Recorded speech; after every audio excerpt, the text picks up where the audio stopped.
This episode of Nintendo Expansion Pass is brought to you by, well, you. If you want to learn how to support Nintendo Pop Like and the Boss Rush Network, head on over to our Patreon at patreon.com/Boss Rush Network and see which tier is right for you. Thanks for your continued support.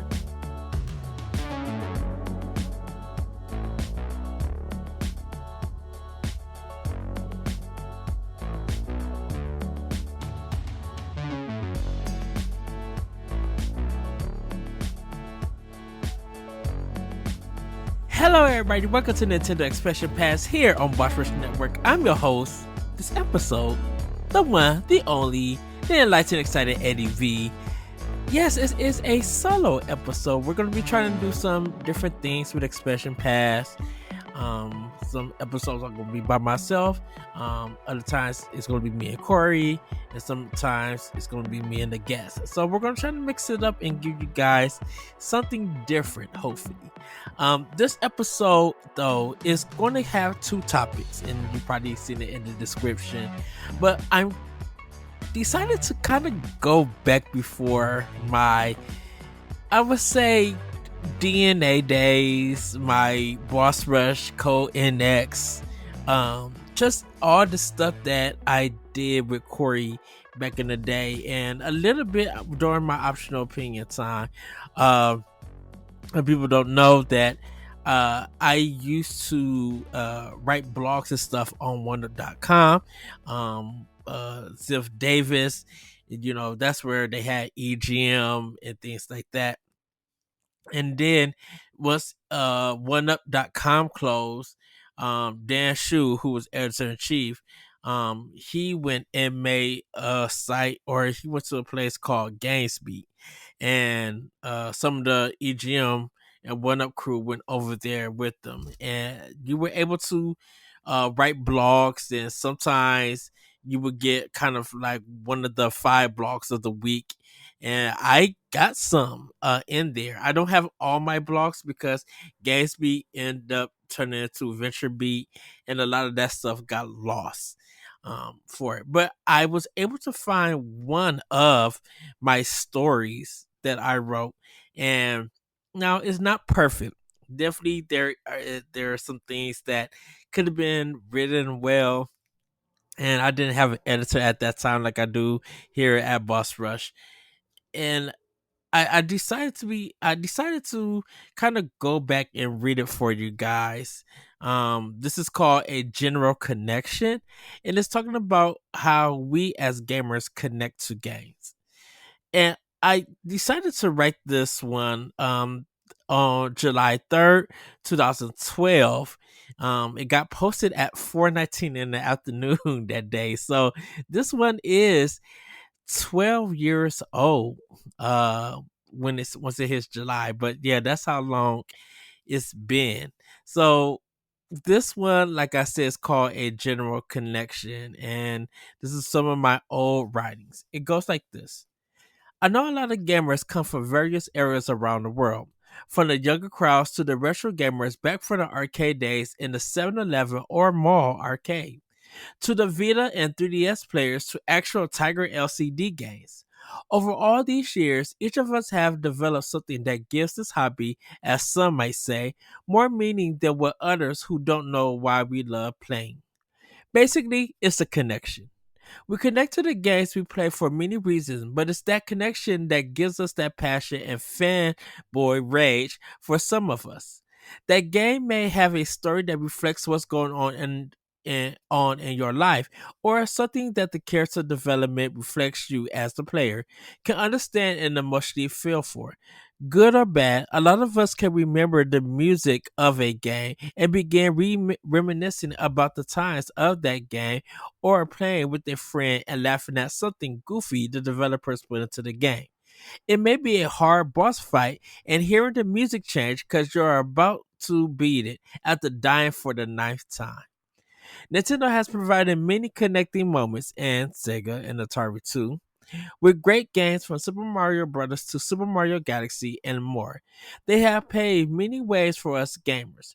Running and protecting Baby Mario in Yoshi's Island has stood out as many favorites.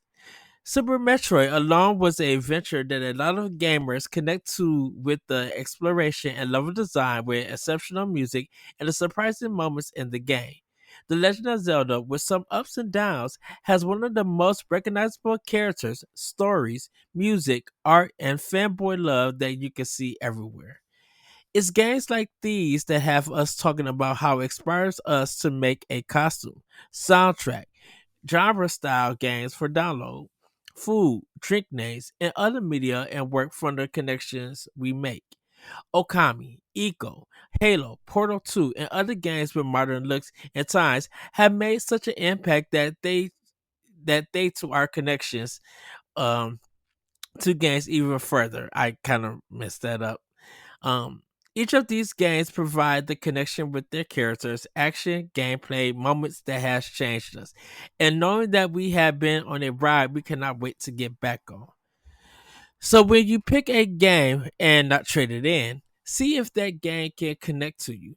Instead of a speed run or just to have something in your collection, see what that game speaks to you for you to connect to the game. Whether it's quirky, sim based, non cynical, or even bad, staring at Friday the 13th with disgust, you might find that connection of a great game. So, like I said, it's not perfect. I was literally 32 at this time when I wrote this, and I didn't know Corey, and I didn't know the whole Boss Rush crew, and like just like a lot of people I didn't know. But I was kind of doing optional opinion. I was on a different podcast. And stuff. And so I, the writing is kind of weird. The way that I wrote it, like I said, didn't have an editor at that time. You know how sometimes when you write, your mind is speaking. You're trying to type what's your thoughts, and don't realize that you're not kind of speaking. A little better, I should say, or you're not being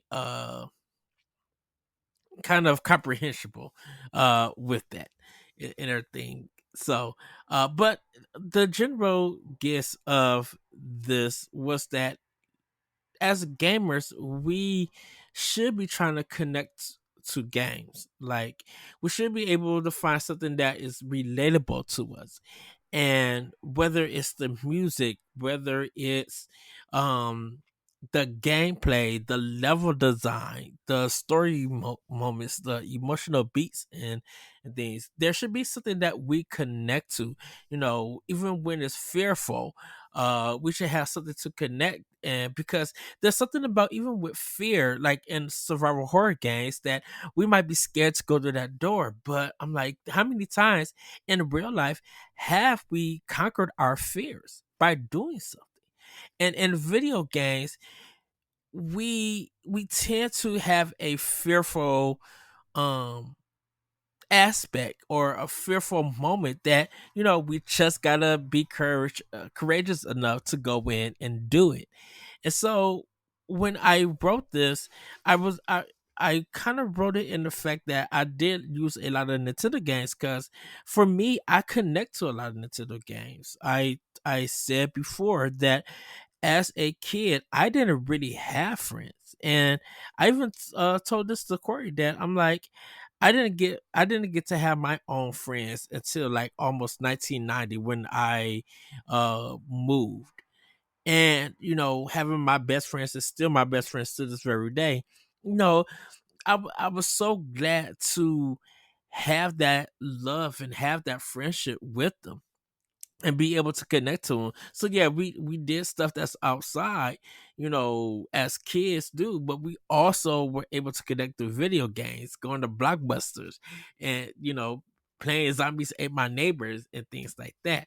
But at a time, that the only way that I connected to anything was video games. So what I was playing Mario, I was playing Contra, Double Dribble, I was playing Ninja Gaiden, and like the arcade was like my special place. It was my safe space, for me to connect to all different types of games, definitely from Japan. Because at that time, Japan was like really running games. Like we didn't really have what we got now, where it's kind of like you got Japanese games, you got American games, you got games from the UK, from Africa, from Brazil, just all around the world. You got different types of games that come have came out or planning to come out that you could connect to. So like for me, being as a kid, and being as the Nintendo kid of the family, I should say, I connected to a lot of the first party stuff Nintendo was putting out. And still to this very day, as host of Nintendo Pop Block, I still connect to Nintendo and recognize all the great games that they put in out.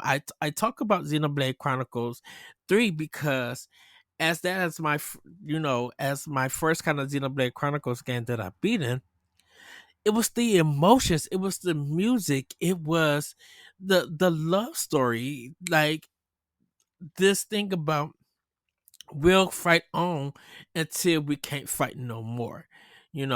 And whatever we got to do to get back to each other, hopefully we could do that and achieve it and see each other again.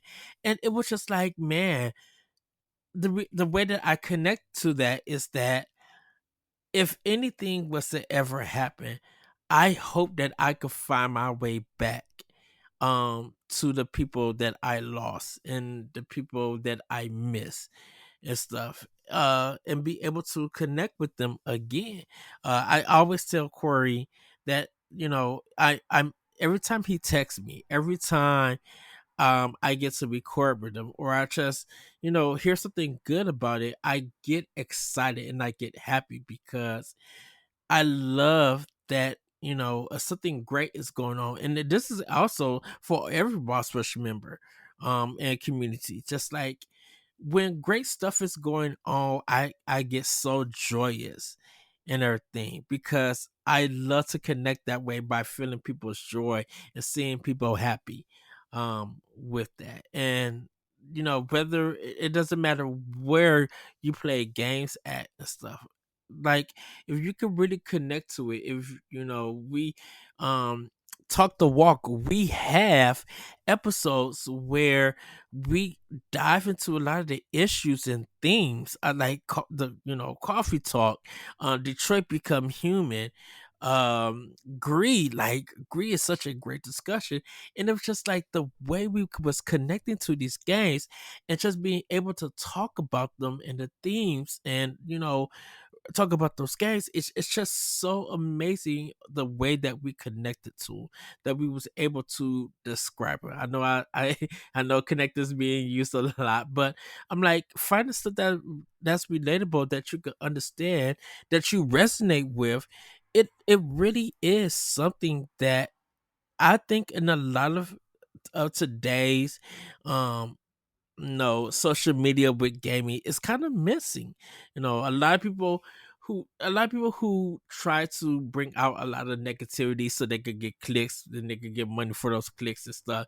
I think they don't you know get it. I think, of course, they get it as effective. They're trying to use it to get something, not so much a rise, but trying to benefit off of it, instead of just being able to see people in a positive light who likes to connect to the games that they love playing, and get something out of it and having fun with it. So I think I wrote this, definitely during the time that I was writing it. You hear me talking about the Wii and things like that, because and during that time I had a PS3 also. I want to say that, there was stuff that I truly did connect to. I was looking really forward to The Last Guardian on PlayStation 3, and didn't get that game until it came out on PlayStation 4, and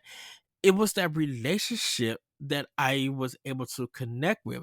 When Rhyme came out, man, the connection that I had with that game was the feeling of loss, but done in a beautiful way. When I played Paper Mario, um the last Paper Mario game, I connected in that to that game by laughing and getting the great writing and stuff like that. Like stuff games like that, it's just I get so not overwhelmed, but I get so happy and so excited that I get to experience this all the stuff that goes on with it, and just be able to go and talk about it and just love it for what it is. So that that's how I feel about connecting in games. I kind of want to have a bigger discussion because like Gears of War and Hellblade to Senua's Saga um will probably be announced for Gear 6 or and Hellblade 2 would definitely be out by the time you guys see this.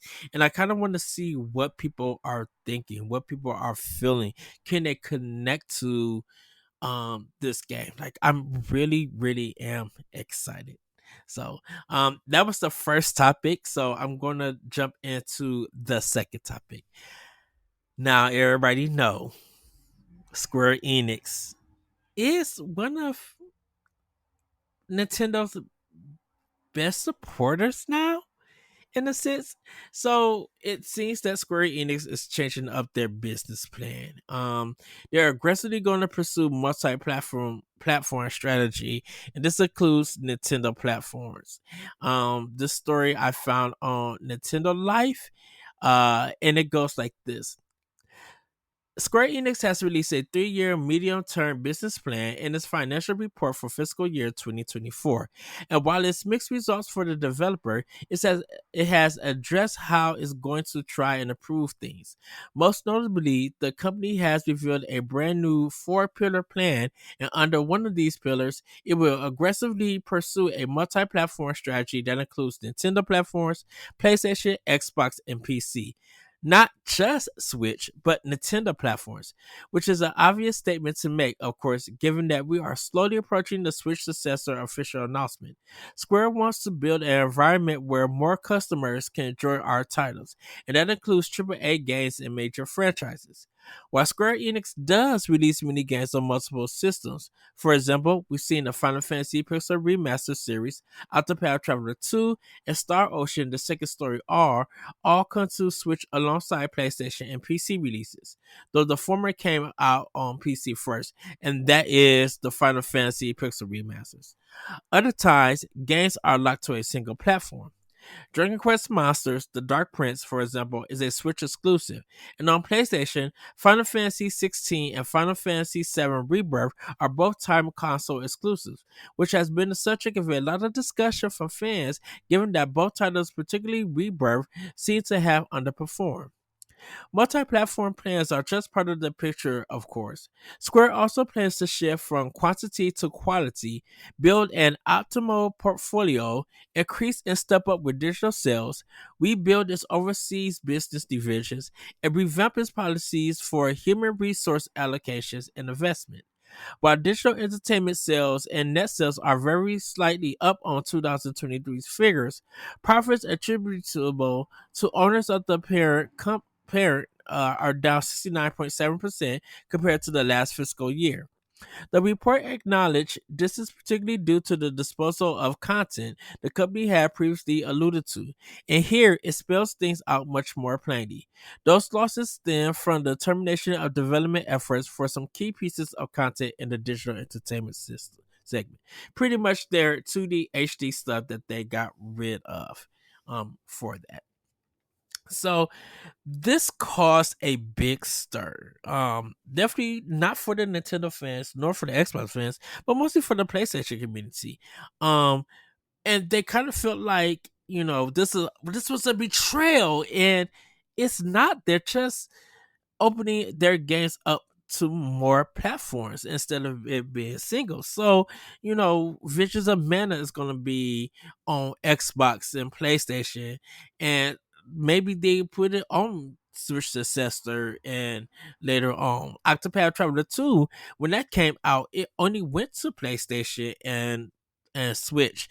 Xbox doesn't have it yet. They only got the first game. So I think their plan is that when they do release a lot of these games, they're going to go multi-platform. Now that's not to say that Nintendo isn't going to get a lot, because in reality, there's been about 42 games released for Nintendo Switch by Square Enix. Harvest Stellar, Octopath Traveler, Octopath Traveler 2, the Final Fantasy Pixel remasters that really upset everybody when it came out, because that game came out on mobile platforms and people wanted on Switch. Now that it's on Switch, it's doing a little bit better. The Guardians of the Galaxy, that came out, but it only came out for cloud and stuff. But I'm like, it came out on different platforms. It came on multiple platforms, and Nintendo got the cloud version. So I think Square Enix is business plan is smart, that they do want to put out quality games and not quantity. Because the thing about it is that their triple A games, when they are in their bag, they're in their bag. But Octopath Traveler 2 got missed out on so much, and the writing, the voice acting, the music is just like top notch. It's one of their best games. In fact, it sold like 3 million copies. No, sorry about that, everybody. It sold 1 million copies. So, I mean, that's good for them in a sense. Like when their first week when they came out, they did 75,000, which is not bad. So I just feel like what Square Enix is doing is good. They want to be able to, I think, pretty much put a games out for as many platforms as they can. Definitely with Nintendo's next console come planned for maybe 2025, we may get some games that didn't do so well on other platforms come to it. Me and Corey talked about Forspoken, and that didn't do so well on PlayStation. I know people had their opinions about it, but maybe that game does come on Switch. Switch 2, I should say. Maybe when Nintendo gets it, Xbox gets it. There are so many ways that we could see Square Enix business expand by being on other consoles and stuff. And like they said, we want quality over quantity. That a lot of their games are good. For the voice I've written a review for Voice of Cards once, and it took me away that a card RPG game like that could be literally Game of the Year nomination worthiness. Like it's such a great game, and it's a small game. I think people don't grab. I'll probably say the PlayStation. Some of the PlayStation community, I should say, didn't grasp that Square Enix was able to put games out that were triple A and that were small, and the quality was so amazing. You know, for us, definitely for Nintendo fans, like we be like, oh, this is another farming game, or this is, but then we pick up and get it, and it's like, oh, this game sold 800,000 copies, or this game did this, and we still are asking, hey, if your game coming out, are we going to get it on Nintendo's platform? Like, yes, Final Fantasy 16, not so much. We know that is a powerhouse game. But maybe we do see something. Maybe we do get Final Fantasy remake and rebirth on Nintendo's platform. People are going to eat it up. You know, everybody who's seen the Final Fantasy Pixel remaster, like physical copies, people want it. They want all of those games on one cartridge. Because Nintendo definitely, with this generation, we wanted to show third party that we will support your games if you put it out on this console and treat it with the respect, um and love and care like you do all the other platforms. And it's been rewarding.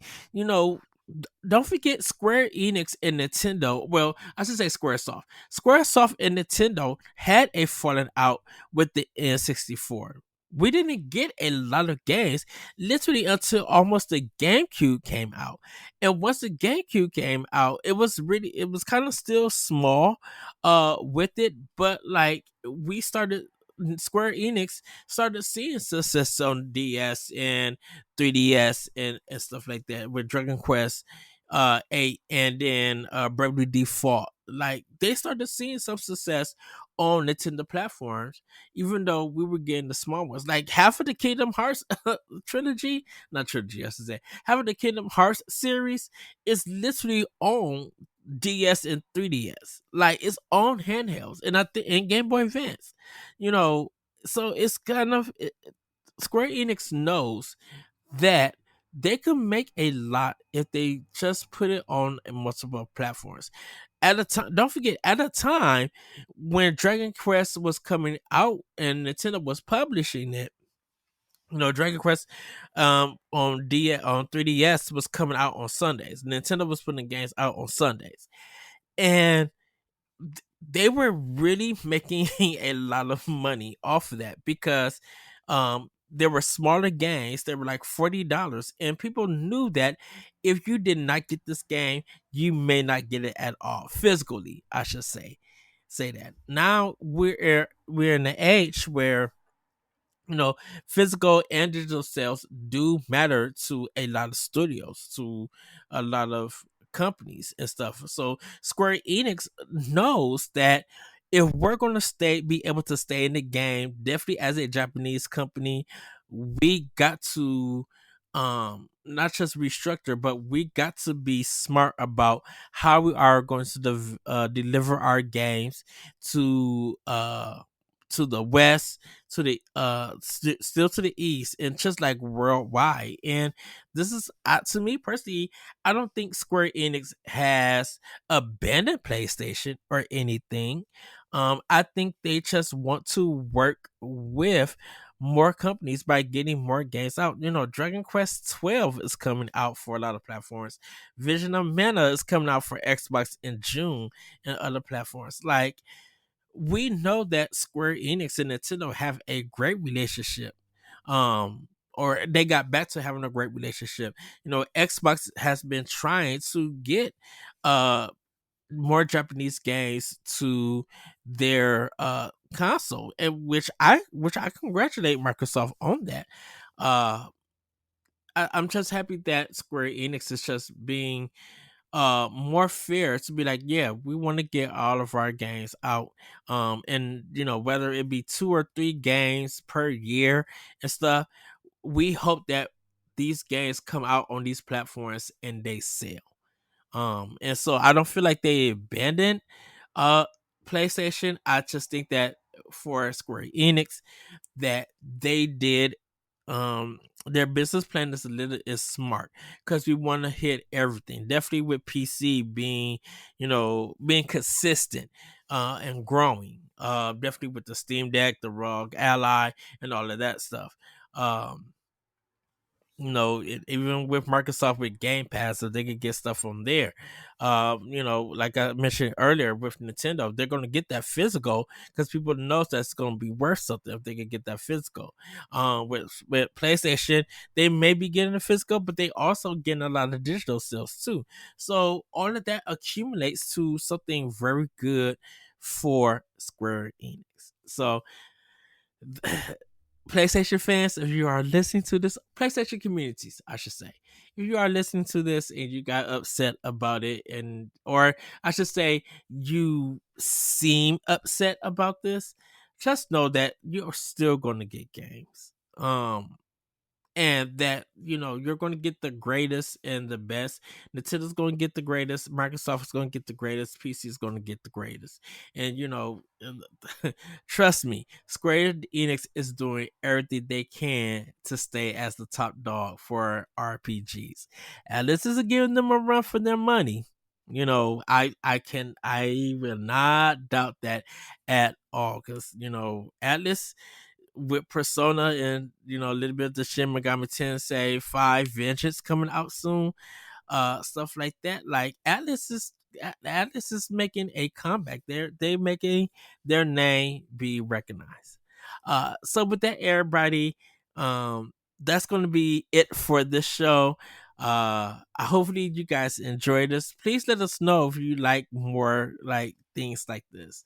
We definitely will appreciate your feedback for it. Hopefully you guys have a great week, have a great weekend. Let us know what you guys think about uh these like the topic of or like game that you connected with, and how you feel about Square-Enix. Like, put them in our come to our Discord, chat with us at Boss Rush. We would really love to hear your thoughts. And if you're watching this video, please leave a comment on what you think about expansion pass, our like kind of our direction, and let us know, like, is there a game that you connect with, or how you feel about the Square-Enix things. With that, everybody, have a great week, have a great weekend, and I'll see you next time on Nintendo Expansion Pass. Bye, everybody. If you want to see how you can become a Patreon producer, head on over to patreon.com/BossRushNetwork. The Patreon producers for this month are Adriel Munger, Austin Campbell, Celeste Roberts, Christian S., Sana Dierig, Francisco Santillan, Matthew Keel, and Todd Oxtra. Thanks for your continued support of the Boss Rush Network.